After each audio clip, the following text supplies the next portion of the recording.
Let's bring in CNN's Kristen Holmes, who's covering the Trump campaign. Kristen, Trump is all over the map on abortion policy historically.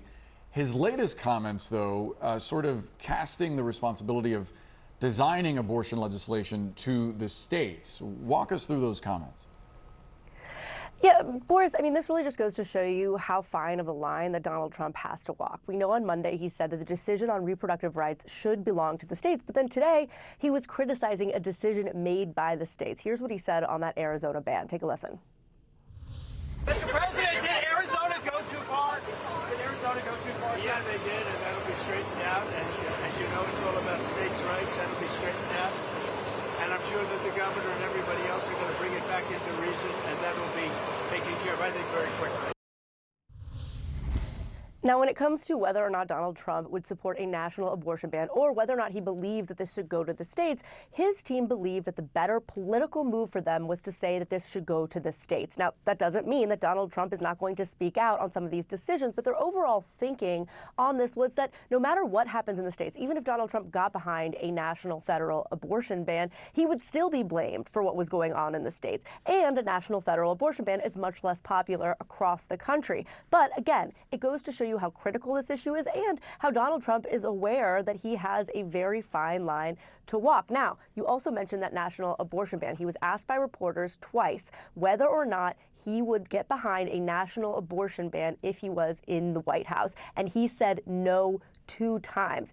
That is really trying to clarify his position from Monday, where he just talked about the states but never even raised this idea of a national abortion ban, despite the fact that he had been publicly flirting with this abortion ban for the last several weeks, talking about it in multiple interviews. Now, he is not the only one that is kind of having a change of heart. We also saw Kari Lake, after she had said years ago that she supported this all-out abortion ban in Arizona. Then she came out yesterday saying that it went too far, that it was out of step with Arizonans. So you're going to see this from Republicans across the board, particularly those Republicans who are up for an election in 2024.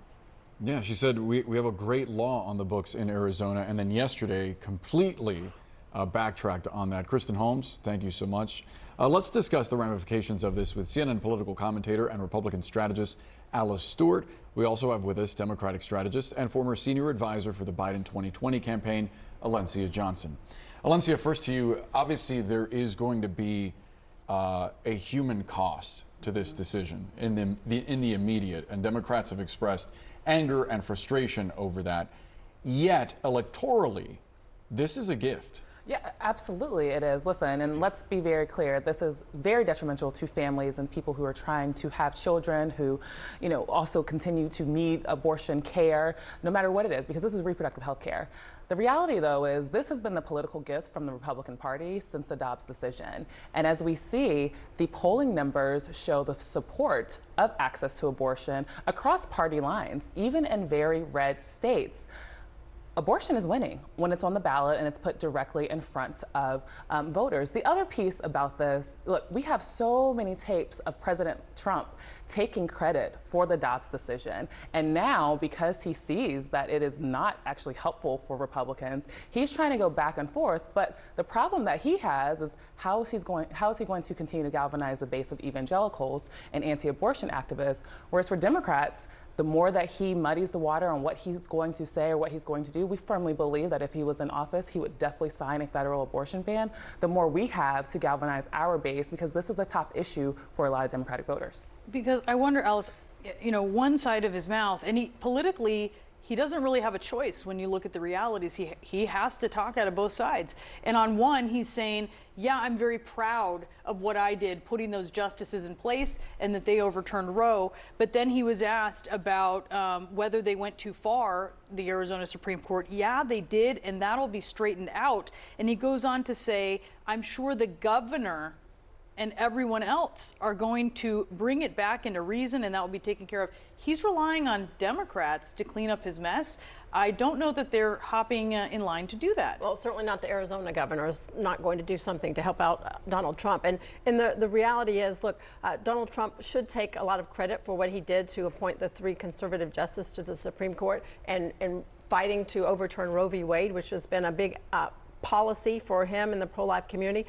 But We're now in a new post-Dobbs era, and the political reality of this issue is changing, and it has changed. Every time this has been on the ballot, as she mentioned, the pro-abortion crowd has won. And you can be pro-life, anti-abortion, but you have to acknowledge the reality of this. And I think Donald Trump is trying to make sure he understands with support for abortion at such a high level in not just Arizona, but other states, he has to be a little bit more moderate. He can be pro-life, but we have to talk about abortion limits and not full bans. And this talk about a federal ban is really not a valid argument because we're never going to get 60 votes in the Senate for a federal ban. So he is basically trying to make sure people understand, I want to make sure we're talking about limits and not bans. And he is going to answer with the pro-life community. They are happy with this ruling. They think this is a good thing. It saves lives.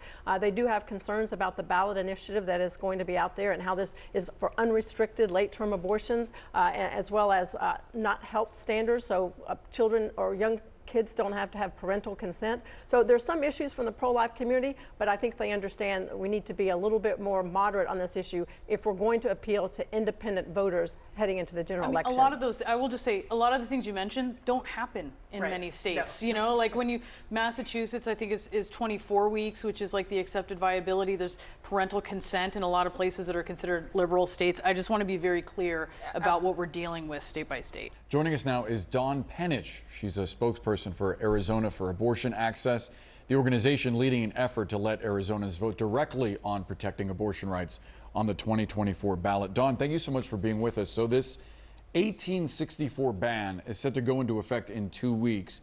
Is there a legal or legislative avenue that could realistically result in a reversal or a pause in that span of 2 weeks? There is some talk coming out of our state legislature about some sort of repeal of the 1864 ban. The Governor Katie Hobbs, has called for that. So we are definitely watching that very closely to see if that's something that our state lawmakers will move forward in doing. And so if that happens, then where exactly is Arizona? Considering that considering when you look at this ruling, what the Supreme Court was saying here was the issue with the more recent 15-week ban, they said, was that it was hinged on Roe v. Wade, which is obviously now irrelevant. So where would that leave Arizona? So there's a possibility that if the 1864 ban is repealed, then we could go back again to the situation we had on Monday, which was the 15-week ban, which of course is nothing that Arizonans can rely on, as this is evidence of. And so that's why we at Arizona for Abortion Access keep coming back to our measure to allow Arizona voters to chime in on this themselves on the November ballot. And that would be a constitutional amendment, which would stop all of this back and forth and political gameplay and give Arizonans some peace of mind. Dawn, when will you have confirmation that it'll actually be on the ballot? Our deadline to turn in signatures is July 3rd. Then we'll move into a validation phase. There might be lawsuits from the opposition. And so by the end of summer, we should know whether it will be on the November ballot. And I will tell you that at the campaign, we anticipated all of this. This is all very standard in Arizona for citizens initiatives. So we're confident that we will get through the submission deadline, the legal challenges, and be on that November ballot for folks. And are you confident that it will succeed? And if so, what are you basing that on? Two things, really. We are very confident that Arizona would be next in a long line of abortion access wins across the nation.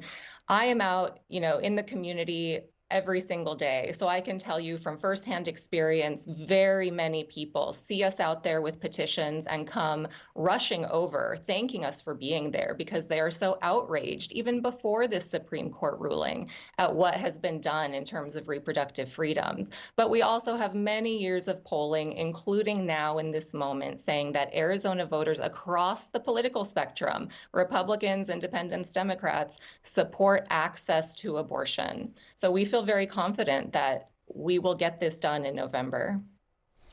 Dawn Penich, we appreciate you joining us and sharing your perspective. Thanks for being with us.